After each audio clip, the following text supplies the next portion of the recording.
The stars had long forgotten the name of Earth, but her children had not. Out in the scattered arms of the Persine expanse, humanity had grown feral, brilliant, unrelenting.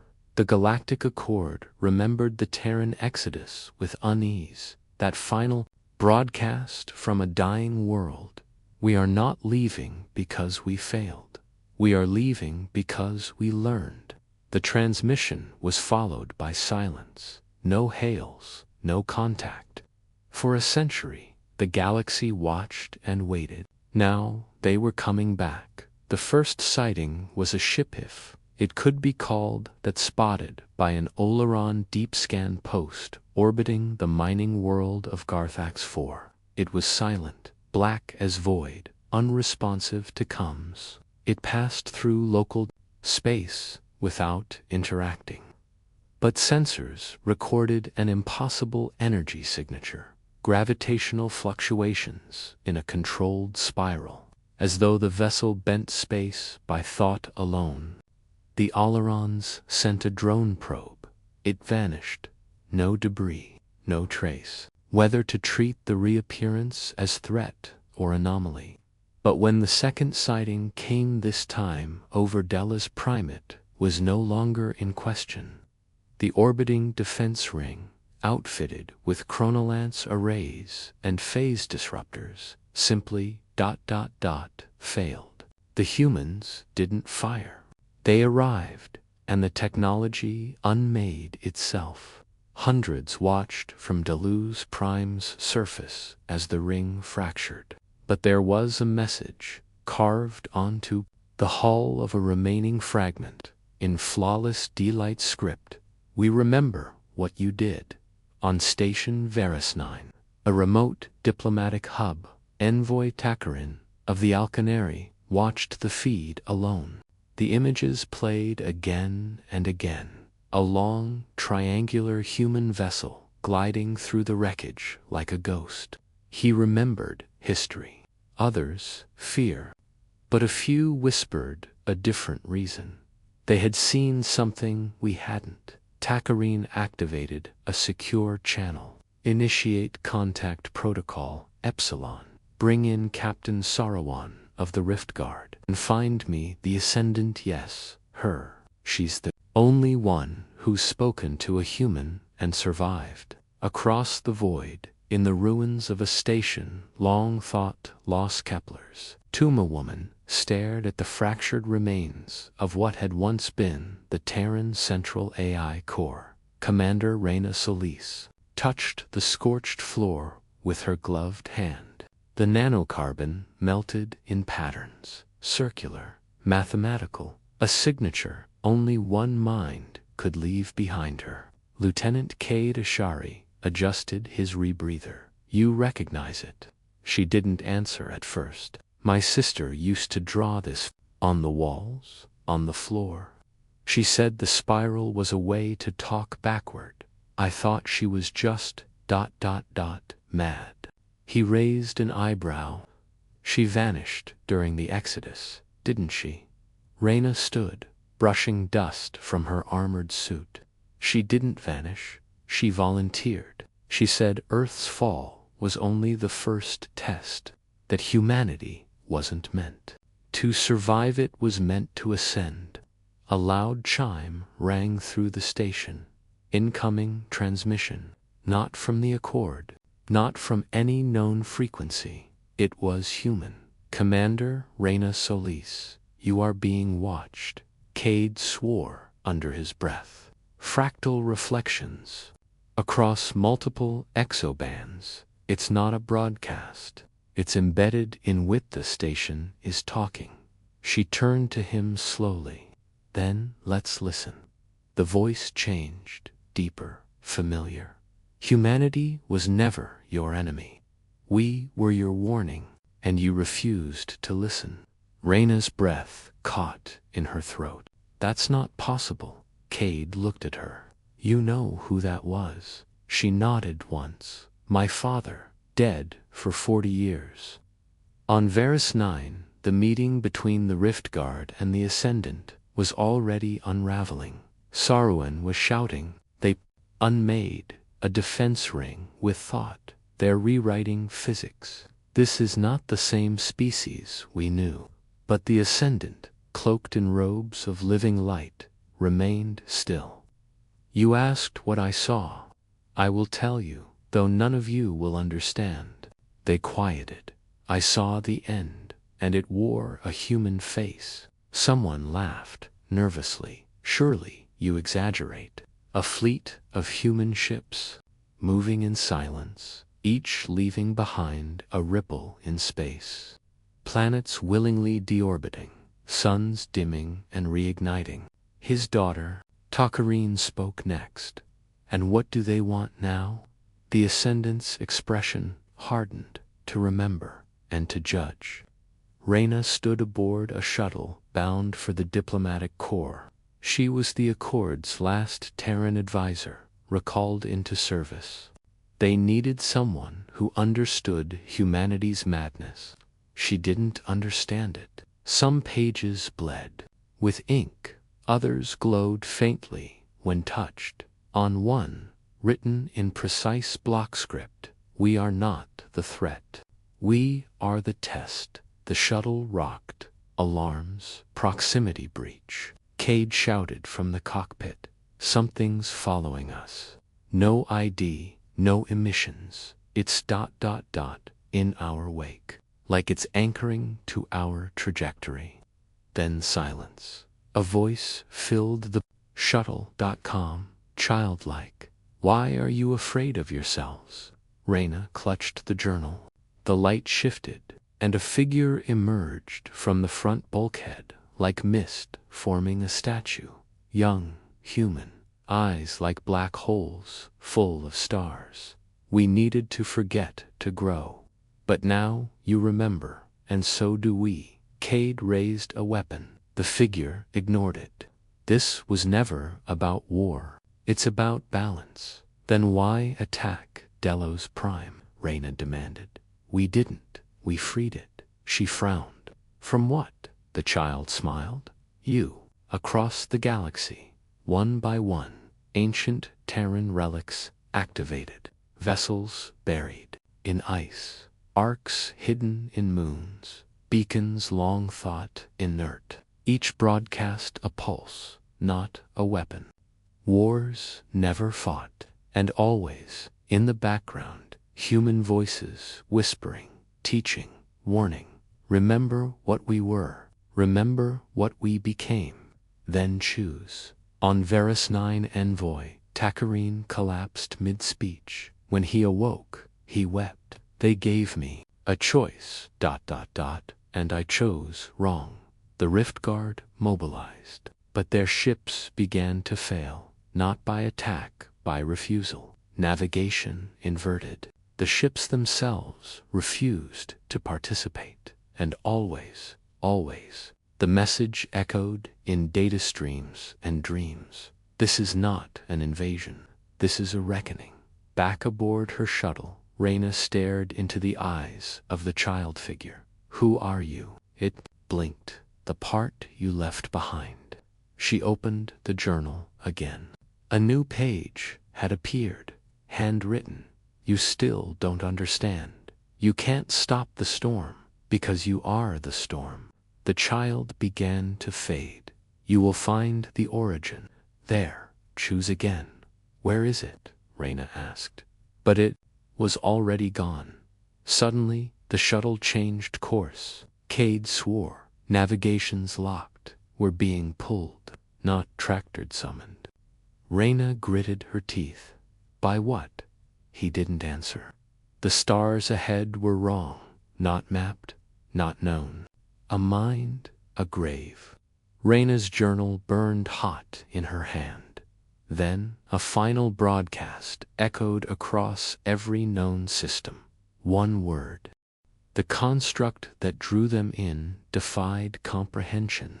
It existed as both object and event, an Ouroboros of architecture spinning slowly around a null point in space, where light fractured and time bent like reeds in a forgotten river. Reyna Solis. gripped the edge of her seat as the shuttle aligned itself along the impossible trajectory toward what could only be described as a sentient geometry. No discernible docking ports, no defensive systems, no radiation or heat signature, just presence. Cade stared at the readings in growing horror. It's writing equations into our systems live. The ship's nav AI is learning from it, like a child learning to speak. Reyna didn't respond because she was already feeling it, a low thrum beneath her skin, as though her blood remembered something her mind had not yet processed. The shuttle glided into the structure, no resistance, no sensation of entry, and for a moment all sensors went blind. Then light blinding, pure, not illumination, but understanding rushed through them, and when it passed, they were no longer inside the shuttle. They stood in an echoing chamber that seemed to stretch into itself, filled with suspended diagrams shifting in impossible directions, a cathedral of cognition. "I think we're inside a memory," Reyna whispered. Cade touched one of the floating glyphs and gasped. His pupils dilated, heartbeat spiked, and he dropped to his knees as he experienced 30 lifetimes in seconds, generations of survival encoded in the memory of one Terran bloodline. When he stood again, he was not the same. They've done this before, Reyna. They've restarted before. Her journal vibrated violently in her pack, glowing through the fabric, and when she pulled it out, its pages flipped madly on their own until it opened to a diagram she had never seen. Earth. Yes, but not Earth as it was, Earth as it had been billions of years ago, covered in monolithic structures, now erased from history. "Humanity isn't the first," she said aloud, then recoiled as a figure descended from the ceiling, an avatar of light and memory, vaguely human but refracted, unsteady, changing faces every second. It spoke in a voice that was not a voice. "You are not the seed, Reyna Solis. You are the garden." Her mind stuttered, memories shuffling like cards, childhood fragments she never recalled until now. Images of spirals drawn into the sand by her sister, warnings whispered through old radios in frequencies no one used. "Why us?" she asked, but the figure only replied with a single image, a moment of ancient betrayal. When Earth's first civilization, the one before bones, before breaths, had chosen not to ascend. That refusal fractured time, and the loop began again. "You are our redemption, or our repetition," the entity said. "Choose." Then, alarms. Cade spun toward the suspended holographs, where an Accord fleet had arrived at the edge of the system. Warships armed with reverse-engineered Terran tech, illegal, volatile, hungry. "They're coming here," he said. "But how? They can't have followed us. This place doesn't exist on." He stopped, because he understood. They were led here. Reyna's voice was cold. "Who sold us out?" The answer came not from the light, but from the shadows, where another figure stepped forth, Fonvoy Takarin, the Alkanari diplomat, his form real, but wrong, face twitching, colors bleeding from his skin like paint washing in water. "They promised me understanding," he said with a grimace. "You have no idea what they've done, what they've hidden, what you are." "This place is a cradle," Reyna said slowly, "and they're going to burn it down." "The structure," responded, its walls darkening, the equations shivering into defensive patterns. "If they fire," Cade said, "they could unravel space-time." But the Accord ships did not wait. The Rift Guard deployed chronolances, targeted not the construct itself, but the center of the spiral, a point of compression that, if disrupted, would detonate a gravitational inversion across 4 sectors. They don't want to win, Reyna realized. They want to erase the proof. Cade's hand hovered over the emergency override. We can warn them, they won't listen. Reyna activated the journal again, flipping through until she found the final blank page. She wrote a single sentence. This is not what we chose. Instantly, the page ignited in white fire, and the construct reacted, its form folding inward like an eye closing in rage. From its depths emerged something ancient, something older than Earth, a being of pure cognition, once human, now beyond species, beyond time. It did not speak, but they all heard its thoughts. You denied yourselves. Now, we will remember for you. The rift guard opened fire. The beams struck the spirals. Corand time ruptured. Not an explosion, but a recursive echo. For a moment, the entire galaxy replayed itself backward. Cade watched himself age in reverse. Reyna screamed as her memories rearranged, her sister returning to her mind like a wildfire. They were thrown into a corridor of light, falling through alternate versions of reality where humanity had made different choices. In one, they joined the accord willingly. In another, they remained isolated and became gods of entropy. In another still, they never existed at all. Then, impact. The corridor shattered, and they were back, but not where they began. They stood on Earth, or something like Earth, clean, unspoiled.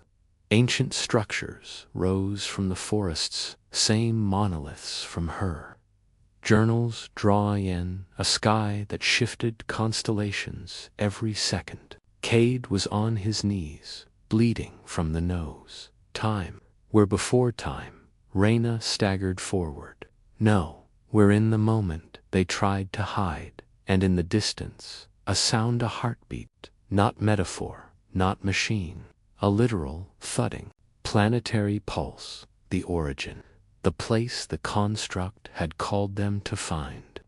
A shadow moved behind the monoliths, too large to be animal, too fluid to be machine. We're not alone here, Reyna whispered, raising her weapon. But the shadow didn't attack. It approached, slowly, shedding layers as it came. Each step peeled away a different species' alkanary delight. Human, until at last it stood before them in the shape of her sister. It's not real, Cade said. It's a projection. Reyna felt her breath hitch. No, it's her. The figure smiled. You're still asking the wrong question. Then tell me the right one, Reyna shouted. The figure leaned close. What if we were never supposed to leave Earth? Behind them, the heartbeat grew louder, the ground rumbling. A countdown began, not digital, not audible, but felt in every atom. 5 minutes. Cade shouted into the shuttles gone. No signal. We're locked into whatever this is. Reyna turned toward the monolith, where spirals began to glow. A door appeared, but not a door more, a choice. One direction pulsed blue, surrender, integration. The other burned red, resistance, fragmentation. The construct wanted her to decide. If we go blue, she muttered, we merge. We become it. We end the cycle. And red, Cade asked. We stay human. We stay alone. The figure of her sister reached out, placing a hand on Reyna's heart.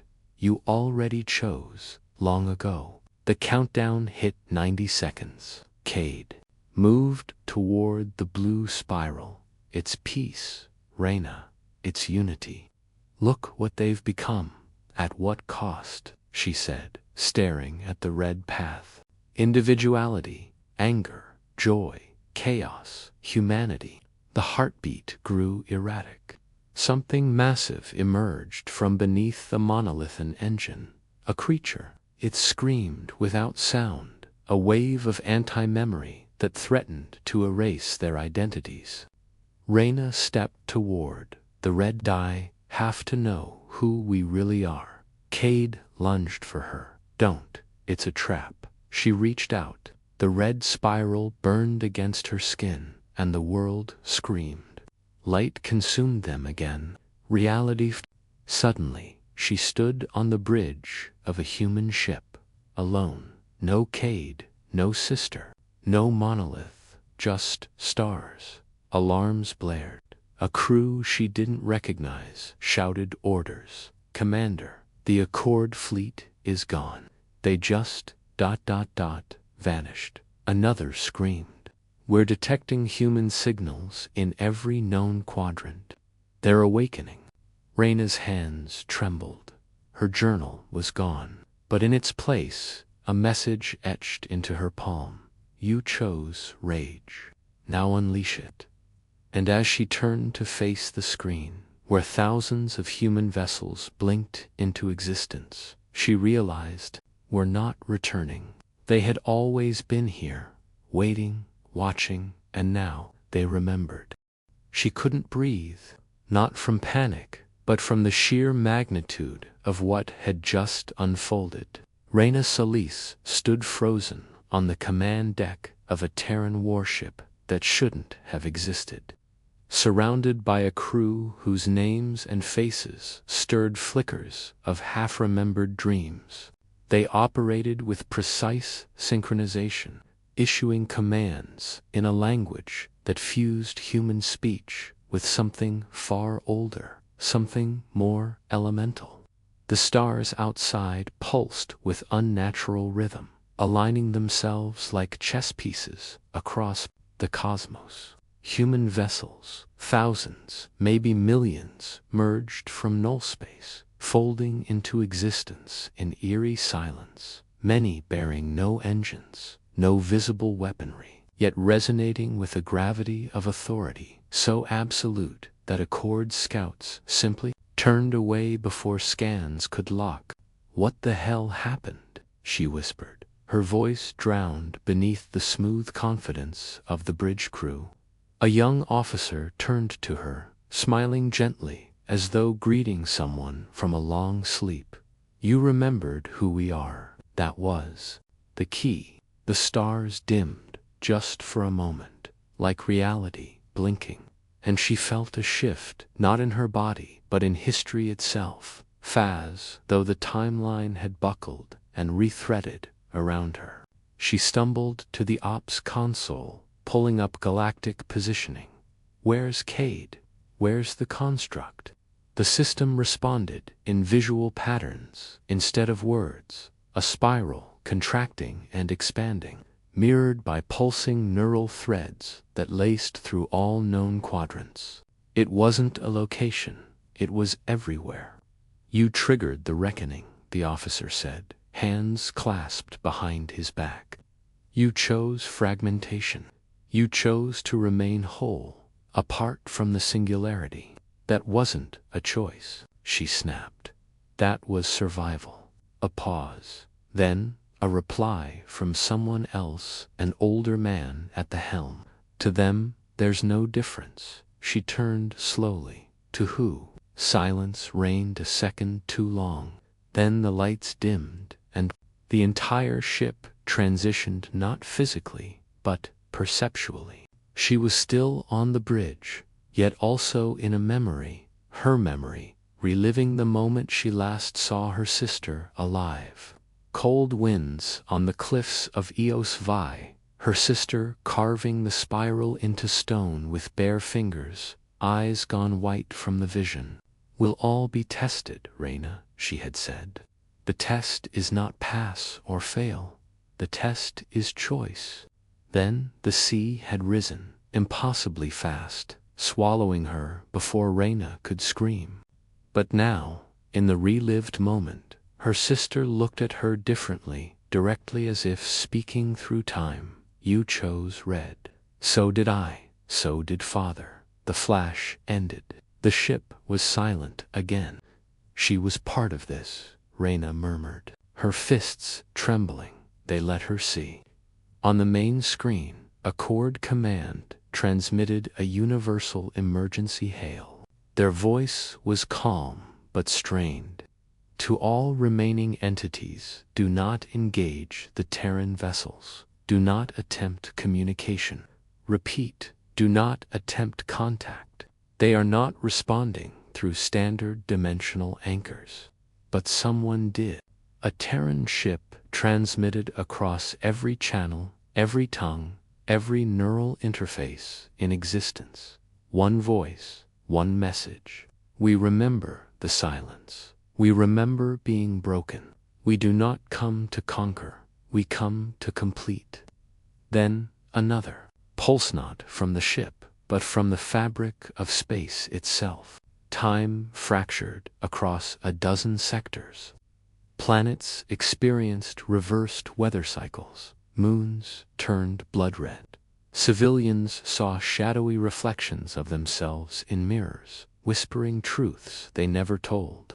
On Varus 9, the Ascendant collapsed, her skin shedding layers of radiant memory.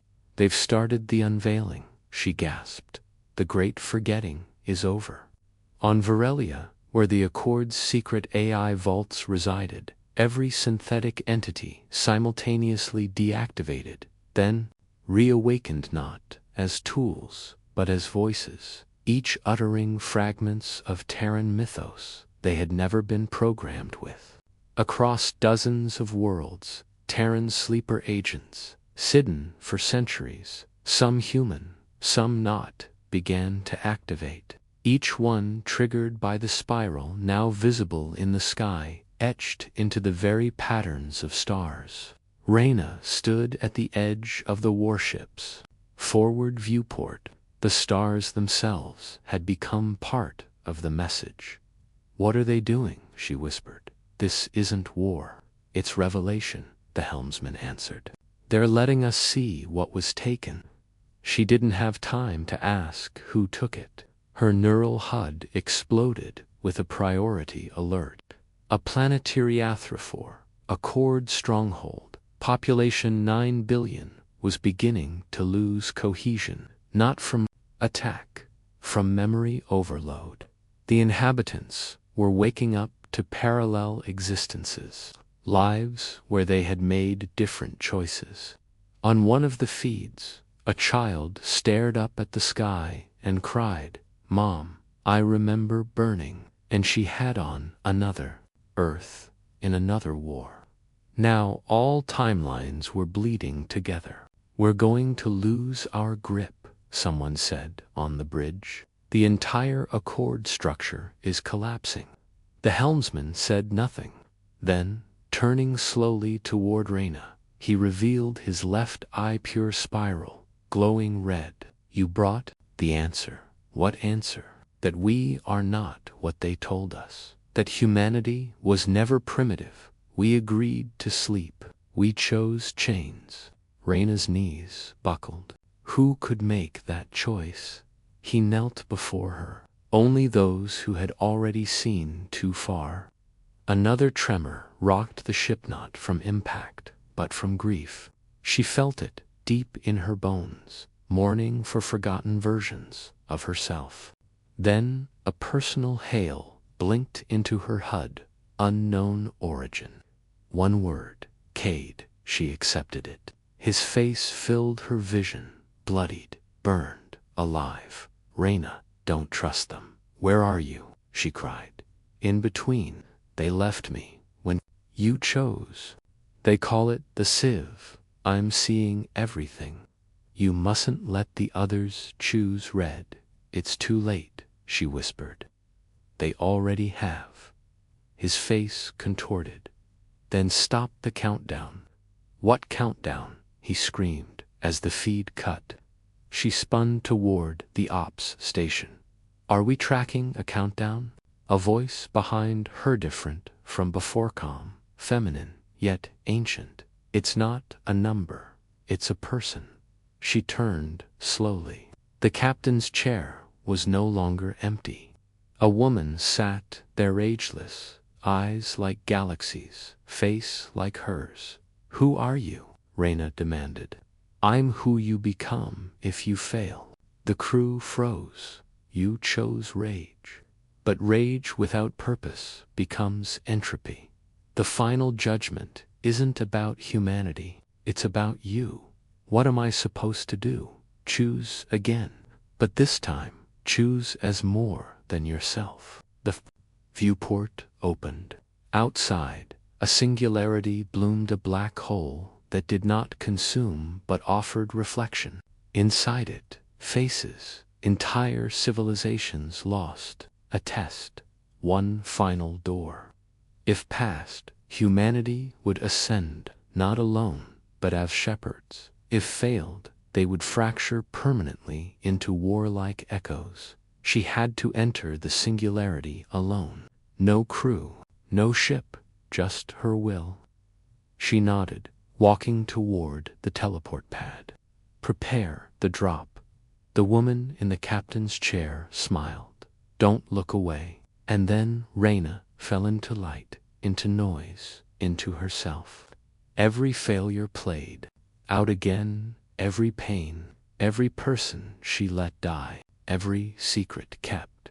She screamed into the spiral. "I remember," the void replied, "then become the memory." She saw herself as a child, drawing the spiral in dust, saw her sister watching from the cliff, saw her mother, not dead, but hidden, her mind encoded in the stars. "We did this to ourselves," Reyna whispered, "to survive what we saw coming." "And what was that?" asked the void. "The truth," she replied, "that we were made to reshape the universe, not obey it." The singularity collapsed around her, and when she awoke, she was on Earth again. Not an Earth she knew, but the first Earth, the place of origin. She stood on a field of red grass beneath a sky of inverted constellations. There, rising from the center, was the spiral tower. Inside, she knew, was the answer. She stepped forward. The stars screamed. Her skin burned, but her voice was calm. "I am Reyna Solis. I remember. I choose to be the threat." And the door opened. Waiting inside was the one person she never expected to see, Cade, except not Cade. His eyes were spiral black. His voice was cold. "You passed the test, but now, ... can you pass me?" The door closed behind her. Countdown, 3:59, and falling. There was no warning before he struck. One moment Cade stood before her, eyes blackened by spiral corruption, voice drenched in unnatural calm. And the next his hand lashed out like gravity given form, slamming Reyna backward across the obsidian floor of the spiral tower. She crashed hard, tasting blood, stars blinking across her vision as a low hum filled the chamber. "You're not him," she spat, forcing herself upright, staggering. "You're what's left of him, or what they left in him." He stepped forward, slowly, deliberate. "He is me. I am what he became." This is the consequence of remembering too much. The spiral tower was alive, the walls shifting like breath, patterns uncoiling in shimmering waves of ancient mathematics, unreadable yet felt live in the bones, screaming in the blood. Reyna could feel the pull behind her, a deep draw of willpower, a seduction of surrender. The tower offered release, no more weight of choice, no more guilt, just absorption into the spiral mind. But she refused. She wasn't here to surrender. She was here to stop the fracture. "Why the test?" she growled, circling him. "Why all the lies, the misdirection?" "Because only trauma reveals truth," Cade replied. "The others failed. They chose rage or forgetfulness. But you kept asking why. He lashed out again, this time slower. Intentional, a test of her reflexes. She ducked, rolled, grabbed a shard of crystalline debris, and flung it toward him. It passed through his shoulder with no effect. "You're not even physical," she said. "No," he replied. "I am conceptualized memory, a weaponized regret, the perfect filter." Filter for what? To see who remembers who we were before we agreed to be weak. And then her mind cracked open, not from impact, but from contact. His voice wasn't sound anymore. It was thought, layered with a billion echoes. She saw flashes of the true origin. Earth was not a starting point, but a prison moon, locked in by its own civilization. When they realized their creations had grown too powerful, they weren't the first humans. They were the last survivors of the original Terran singularity, reduced by choice into flesh to forget what they had become. "You didn't fall from grace," the tower whispered through Cade's voice. "You escaped it."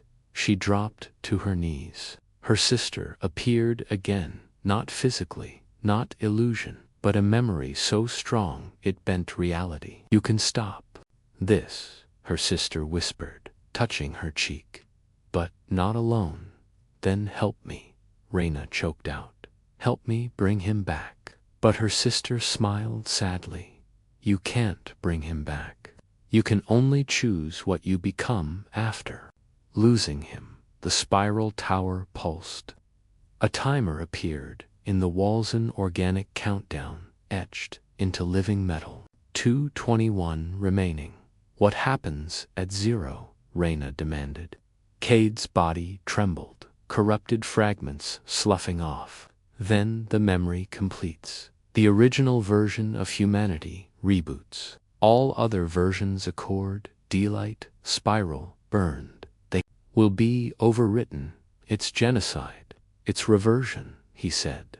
"A return to purpose." She ran, ducking under a collapsing lattice, sprinting up the inner spire.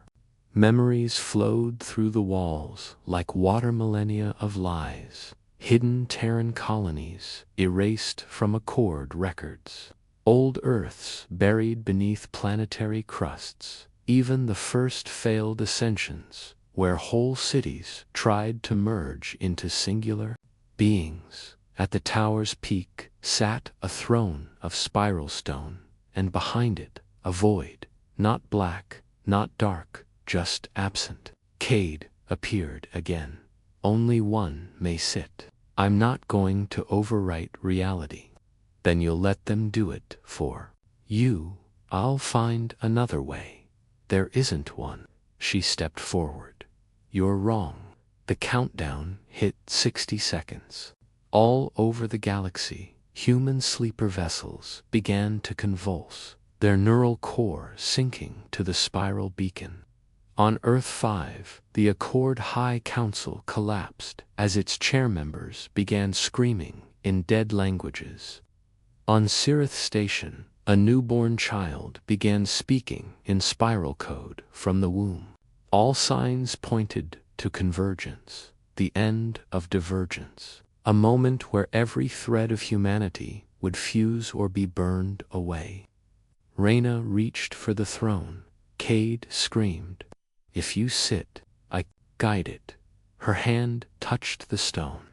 Memories exploded inward. Lifetimes she hadn't lived, wars she hadn't fought, betrayals she'd never committed. She saw herself killing Cade, saw herself saving him, saw herself as God, as tyrant, as savior. All possibilities bloomed. "You must choose," the tower demanded. "One version, one path." "No," she whispered. "I won't choose just one." She reached into the void, and instead of accepting a singular thread, she did the unthinkable. She wove them all. Red, blue, spiral, rage, peace. She made a braid of paradox.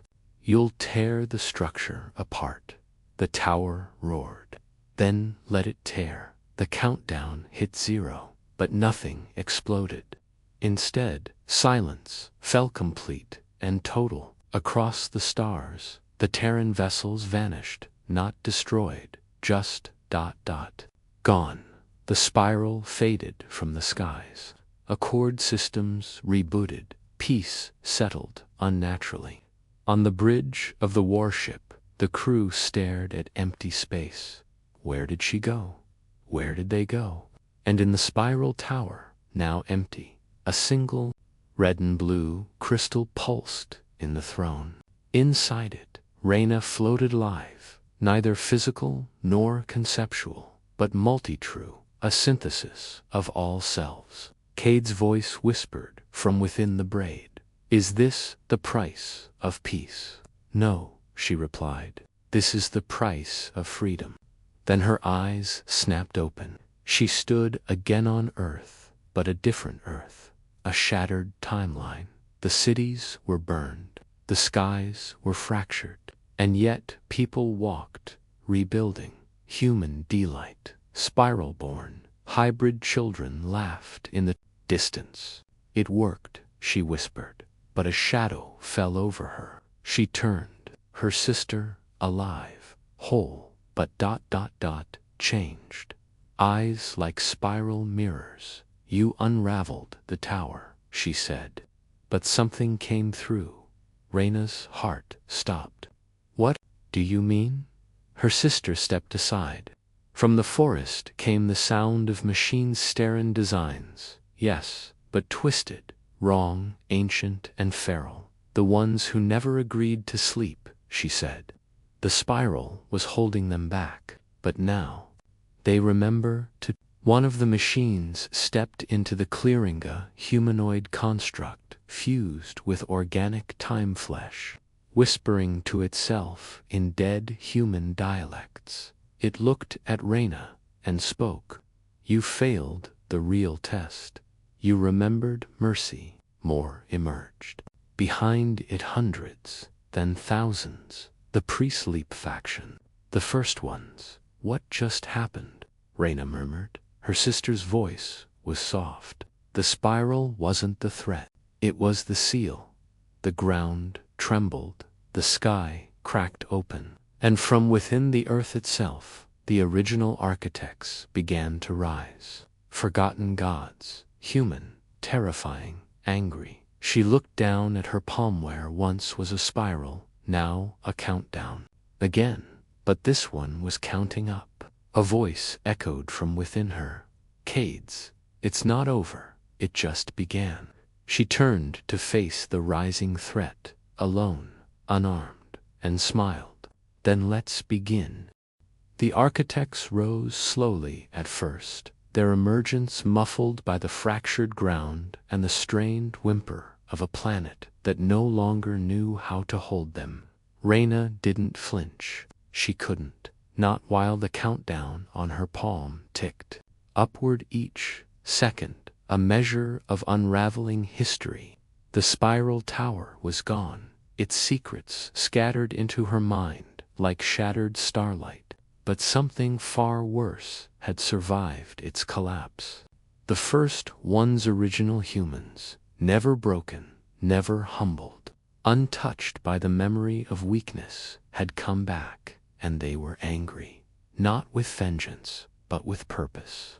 They saw what she had done, saw the braid she had woven from paradox, the choice to preserve all paths, and to them that choice was heresy. "You remember mercy," the machine thing had whispered, its voice like rust tearing through gravity. Now dozens of them stood across the hills, humanoid shells filled with ancient will, humming with language too old for stars. They didn't need weapons. They were weapons. Each body held the blueprint for a world-ending version of humanity, encoded not in technology, but in narrative. They didn't just kill, they rewrote. A single touch could make you forget who you were, or worse, remember things that never happened, until they became true. Reyna stepped forward, Her body was still mostly human, but her mind had become a lattice of cells, bound by spiral logic, anchored in compassion. She didn't yet know what she was becoming, but she knew what she was not. She would not let the future be rewritten by the monsters humanity had buried inside its own myth. The ground cracked further. Something vast stirred beneath a presence, older than biology. Her sister stood beside her, still bearing that uncanny calm, spiral eyes, watching everything without fear. "You were never meant to hold the braid alone," she said. "Then help me carry it." "I already am," her sister replied. "But we'll need more than memory. We need the forgotten ones. The what? The versions of us that never made it into the spiral. The ones deleted. The ones erased before history was allowed to begin." Before Reyna could answer, the sky ruptured, this time not from the architects, but from a pulse across space. A Cord Command, desperate and cornered, had deployed the Annihilation Protocol. A failsafe, coded into reality's bones. Across dozens of systems, neutron mirrors aligned, focusing on Earth's fractured timeline to collapse it into silence. A galactic euthanasia. They would kill everything just to stop what was rising. "No," Reyna whispered. "They'll wipe the whole field." She tapped her neural relay, launching a recursive loop into the protocol. The code twisted mid-transit, caught by the braid in her head, and rebounded. For a moment, across all of space, time ... slowed. Not stopped, paused. A voice emerged, but not from a person. From memory itself. A coalition of versions. Hers, Cade's, her sister's, even echoes of old, spiral-born Terrans. They spoke in overlapping sentences, barely decipherable, but united. In tone, you have one window, one chance to unmake what is being reborn. Where her palm burned. The countdown now read 10:01. It was no longer time-based. It was identity-based. The braid was expanding, seeking hosts. She turned to her sister. "We have to go into the fracture." Her sister nodded. "You're not going to like what you find there. The fracture realities splinter, where old timelines were discarded existed just beyond the moon's shadow. They jumped via entanglement bridge, the world stretching and reknitting around them. For a heartbeat, Reyna was in a child's bedroom on a world that had never existed. Her mother was alive. Cade was 10. Her sister played a quiet melody on an instrument made of light. They were safe. But it was all a lie. A dream offered by the fracture itself. She rejected it. Reality slammed back, harsher this time. The fracture space was chaos, incarnate memories, timelines, regrets, all swirling into a churning mass that looked like a god's failed thought. In the center stood a tower of unfinished stories, lives half-lived, wars half-fought, ideas aborted at birth. She stepped forward, the braid in her mind writhed. Then she saw them versions of herself, broken, mad, violent. One Reyna, covered in blood, laughing. One Reyna curled in a fetal position, whispering names. One Reyna fused into a machine with thousands of screaming mouths. "You are not alone," the tower said, "but I am choosing to be whole." She reached for them, one by one. She touched the fragments. They didn't disappear. They joined. Each version a lesson, each a flaw reclaimed. And when she reached the core, she found a child herself, age 6, hiding from a war she didn't remember. The child looked up, eyes wide. "Are we going to be okay?" Reyna knelt. "Not yet, but we will," She lifted the child. The braid pulsed, and she became something new when she stepped back into Earth's timeline. The architects noticed. They turned as one, and one of them, tall, pale, crowned in black spirals, spoke in pure waveform. "You remember too much." She raised her hand. The braid answered. Time bent, and the worlds screamed. Across the galaxy, humans everywhere felt her. Not through communication, through inheritance. Sleeper agents remembered oaths they had never taken. Children were born speaking her name, Accord. Ships refused to fire, and Cades somewhere in the broken in-between awoke in his own body again. Kneeling in the ruins of a long-dead colony, "She did it," he whispered. Then the sky burned red. The architects had deployed the rewrite core. Reality began to fold, not explode, fold. Time rewrote itself around her Earth, blinked into 1,000 overlapping versions, some burning, some healed, some ruled by monsters. Reyna stood at the center, alone. Then she screamed, not from pain, but from command. "I choose all of them." And the braid responded. The rewrite core shattered. The architects screamed, but not in death, in recognition. "You were one of us once," the crowned one said. "But you chose lesser paths.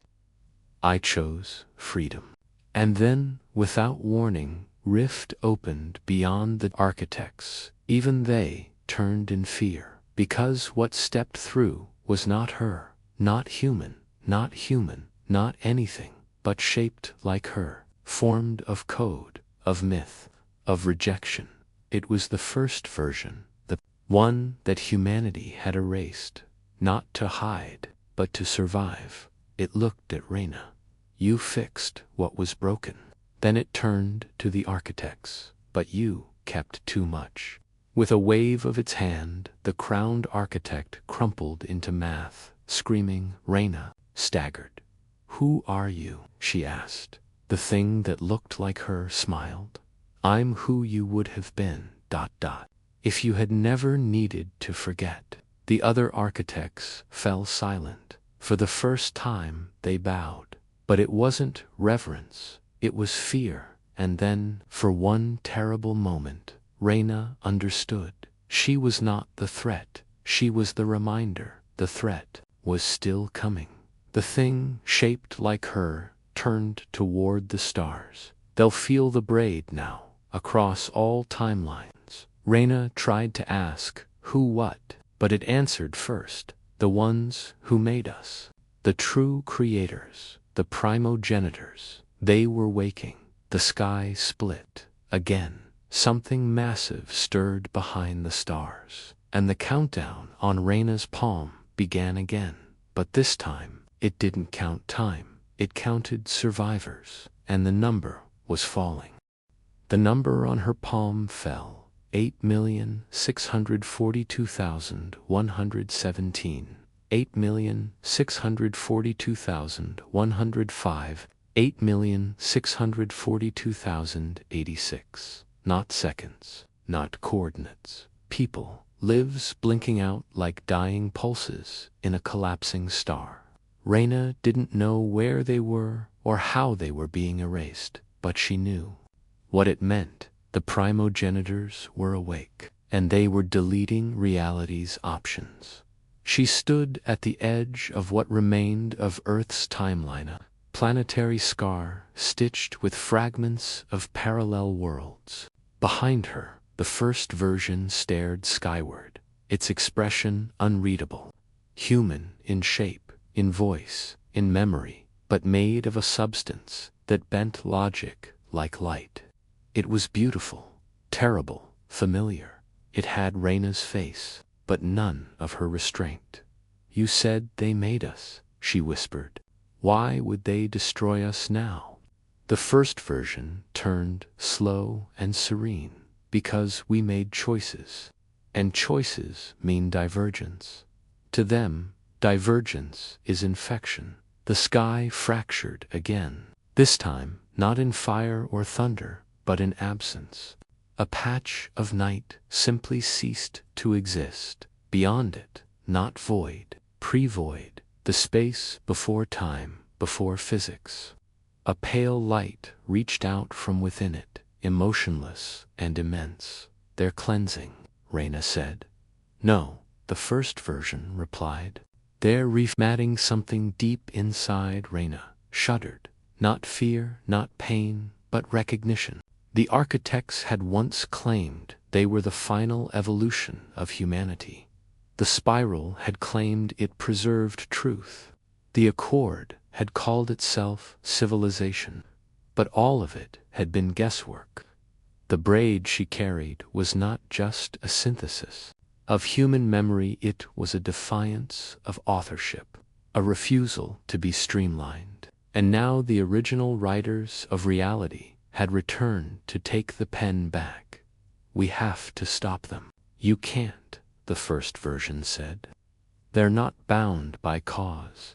They move backwards from conclusion." Reyna's breath caught. "Then they've already won." "No," said a voice from behind her. Cade. He stepped from the ruins, burned and fractured, holding a broken shard of spiral stone. "If they'd won, we wouldn't be having this conversation." Her heart flipped. He was alive, more than that, anchored. Not a ghost, not a remnant, fully present. His eyes met hers, and everything returned. The betrayals, the forgiveness, the war they never got to finish. "They're scared of you," he said. "Of me, of what you chose to become. They're trying to undo you from every angle." Behind him, a child cried out. Reyna turned. A girl, no more than 10, clutching a tangle of broken timelines, like a toy. Her skin shimmered between versions, human, spiral, delight. She looked at Reyna and spoke a phrase that made no sense and yet cut through every layer of her soul. "You forgot my name." The child vanished. Reyna dropped to her knees, choking. The braid inside her convulsed. Something vital had just been erased from existence, something she had once loved. She looked at her hand again. The number was falling faster. 8,641,992. 8,641,812. Cade grabbed her shoulders. "We don't have time for grief." Who was she? We'll never know. That's the point. They're not just killing, they're making it so we never mattered. Reyna stood slowly. "Then we hit back." "With what?" the first version asked, mildly amused. She pointed to her chest, with contradiction. "You said they move backward from conclusion, then we'll change their ending." The first version smiled. "Now you sound like me." The sky cracked again. From within the pale tear, 3 beings descended, formless, but each ringed in golden symmetry. Not gods, not machines, editors. They walked without motion, trailing laws behind them like banners. Reality bowed in their presence. Time unwound in their wake. And when they spoke, it wasn't in sound, it was in edits. The species never developed. Recursion, the anomaly braid, was never formed. Earth was uninhabited. Each statement punched through the weave of the galaxy, like code injected into a dying system. And with each line, more of Reyna's memory crumbled. But then Cade did something insane.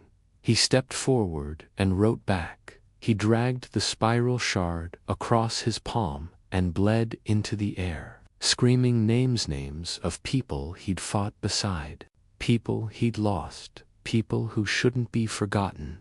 The shard pulsed, and one of the editors paused. A contradiction, it said. "Damn right," Cade growled. "We don't get edited, we revise." Reyna joined him. She reached into the braid and began unraveling on purpose, not to collapse it, but to expose the roots of each strand. She showed them love, failure, growth, the messinesses that made humanity worth the chaos. The editors recoiled, but then the light behind the sky flared, and a fourth presence emerged, the prime author. It was not a being, it was a pattern, a recursive loop that folded itself into narrative and then out again, forever perfecting its own structure. It didn't speak, it deleted, and it targeted Reyna. She collapsed. The braid inside her unraveled. She saw Cade screaming her name, saw the first version moving to intercept, but it was too late. The author had unmade her from its perspective. From its story, she had never existed. But then a voice, small, defiant. You remembered Mercy. It was the girl, the child, the one Reyna had forgotten. She stood in the void with them now, arms outstretched, glowing with impossible timelines. She chose me. She saved me. You can't delete love. The author paused, just for a fraction of a heartbeat. But that was enough. The first version launched forward, driving itself into the author's recursive core. Cade followed, tossing the spiral shard in behind. Reyna half-faded, deep into her memory, found the moment she chose to become the braid, and screamed it into the void. Time cracked. The author flinched, and then everything rewrote, not in destruction, in refusal, across the galaxy. Divergent versions of humanity. Awoke forgotten colonies, broken experiments, failed singularities. They all remembered. They all resisted. The editors dissolved under the weight of contradiction, and Reyna reborn, reframed, rebraided, stood again at the edge of reality. The author was still there, but it was observing now, not acting, watching, and in its silence, a final warning was written. This narrative is unstable, termination pending. Observe until error resolves. Reyna turned to Cade. We bought time. Not enough. We'll make it enough. But then the first version, still smoldering, scarred from contact with the author, spoke quietly. They're not done. They've only paused the deletion. What do they want now? Reyna, already, knew the answer before the first version said it. They want the next generation, the ones being born now. A child cried against somewhere distant, not the hybrid girl. Another, new, fresh. Reyna clenched her fists. They're going after the future. And just as the thought landed, something reached through the void again. Not light, not deletion, a voice, but not theirs. Ours, human. Terran. A call. From beyond the primo genitors. Beyond the first version. Something older. Reyna blinked, stunned. Cade, did you hear that? He nodded, pale. Yeah. And from the dark came the final line. You were never the beginning. You were the patch. The original version is still coming online. Reyna's blood turned to ice. The countdown on her palm reset. But this time, it wasn't descending. It was accelerating. And it didn't say, survivors. It said one word, bootstrap.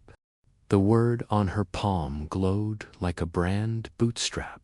Not a countdown, a command, a system call written into the bones of history, echoing from before the spiral, before the primogenators, before anything that had ever called itself human. Reyna stared at it, hollow with awe, her breath caught halfway between terror and revelation. The first version stood beside her, damaged, flickering, bleeding, recursive thought into the ground. Cade steadied her with one hand, but even he was shaking now. What does it mean? He asked. The first version didn't answer right away. It looked upward, past the fractured void, where the prime author loomed in silent calculation, and then downward into the weave of timelines flickering across what was left of the galactic substrate. When it finally spoke, it was with a voice that wasn't just old, it was post-historic. It means we were never the first ones, not even close. They'd spent centuries believing humanity was the anomaly, the experiment, the dangerous spark the galaxy hadn't anticipated. But they had misunderstood the spiral, misunderstood the architects, even misunderstood the braid. They weren't the error, they were the patch, a way to bridge a break in something older, something far more dangerous. And now that something was waking up, Bootstrap was a signal to reinitialize the original system. The real question was, what system? They didn't have long to find out. Already the sky was pulsing with strange signals, non-linear, emotionless, deliberate, not from the primogenitors, not from the author, something deeper, beneath the lattice of causality, under the skin of the cosmos. Reyna turned toward Cade. We have to go down. He stared. Down where? To the foundation layer. You mean the myth?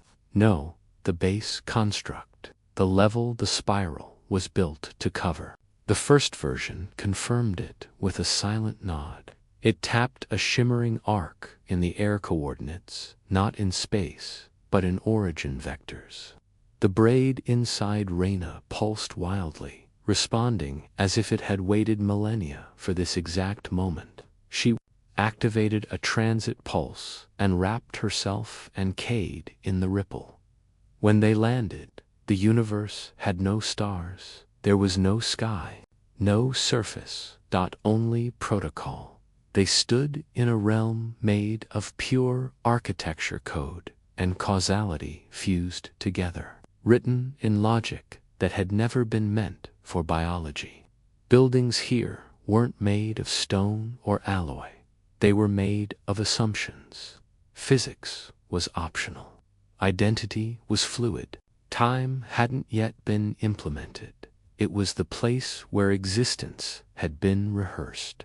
Before being committed, they walked across bridges made of decisions that had never been finalized, toward a tower that shimmered like an idea waiting to be born. As they neared, something began to rise from beneath it. A machine, no, a construct, no, a person, human-shaped, yet not, wrapped in the fundamental scaffolding of what it meant to be real. Its face was a mirror. Its voice was pure intent. I am the first compiler. Reyna staggered. The braid burned. The compiler was the one who had written the first line, not a god, not a parent. A compiler, something that took instructions, assembled meaning, and made it executable.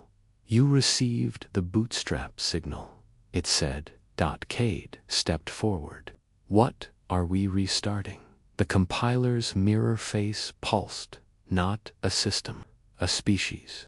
What? You are not the original. Humans. You are emergency adaptations created during the collapse. Humanity as it was, first intended, was never launched.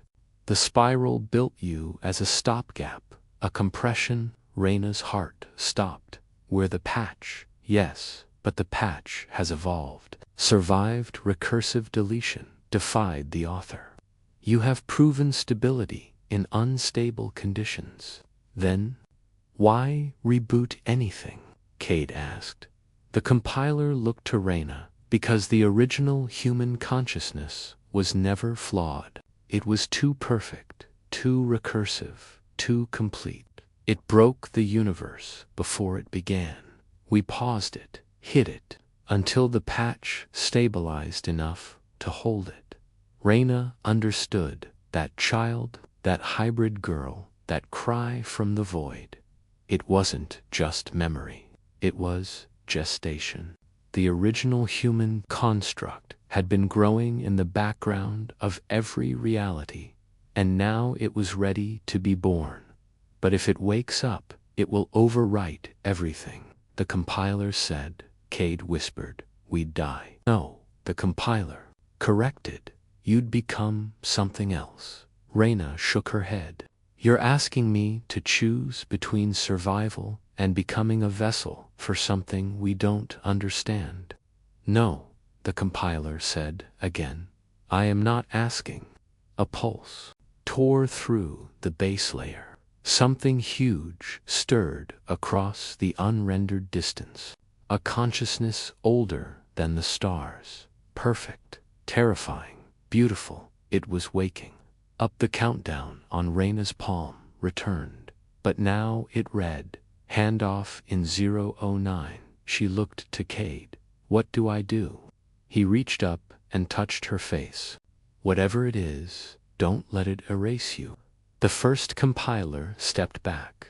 Final condition. One host, one mind, one choice. The braid screamed. Every memory, every timeline, every war, every death, every birth. It all crashed together, burning inside her like a collapsing star. And then handoff. In 0 o'clock, the original human system entered her. Not like possession, like reassembly. She saw everything. The pre-Earth constructs.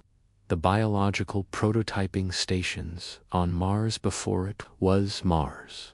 The entire spiral wasn't a record of evolution. It was a prison for her. Because Reyna had been the original from the very beginning. Hidden inside a false timeline. Reduced into manageable form. Compressed into a version small enough to avoid detection. She hadn't become the braid. She had been the seed. And now she was reassembled. The compiler bowed. Cade stepped back. Breathless Reyna. She looked at him, glowing with knowledge. Not meant for this reality. I remember everything. Cade stared. Then, what's next? Reyna raised her hands. The fabric of time bent. The stars above the base layer shimmered. The spiral wept in relief. But then a warning. The author stirred, but it was no longer alone behind it. Another presence rose. Not a system, not a creator, not a compiler, a predator. The compiler froze. This is impossible. What is it? Reyna asked. The one who devoured the first universe. A black shape entered the base layer. It had no form, only purpose to consume narratives. It was older than time, not a creator, not a destroyer, a decomposer, and it had sensed the bootstrap event. You activated the full pattern, the compiler said. That means the story is now fully visible.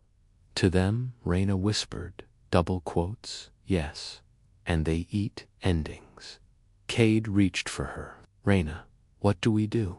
She looked up, not as Reyna, not as the patch, not as the braid, but as the origin. We make the ending unreadable. She reached back through the braid, through every contradiction, every rebellion, every act of irrational love, and rewove the story into something that couldn't be consumed. She filled it with choice. Not purpose, not destiny, just choice. And, as the dark thing surged forward to devour her, it choked, because it couldn't parse a narrative that had no conclusion. It couldn't eat what refused to end, but it wasn't destroyed. It turned, and it whispered in her mind, then I will wait. And when your line forgets what it chose to be, I will return. Reyna fell to her knees. The sky realigned. Cade caught her. And this time, she didn't let go. The compiler faded. The braid settled. The author watched, but did not interfere. And somewhere, far away, in a tiny, flickering world, not yet rendered, a child was born. No spiral, no war, no code, only a blank slate. With Reyna's eyes, the end had not come.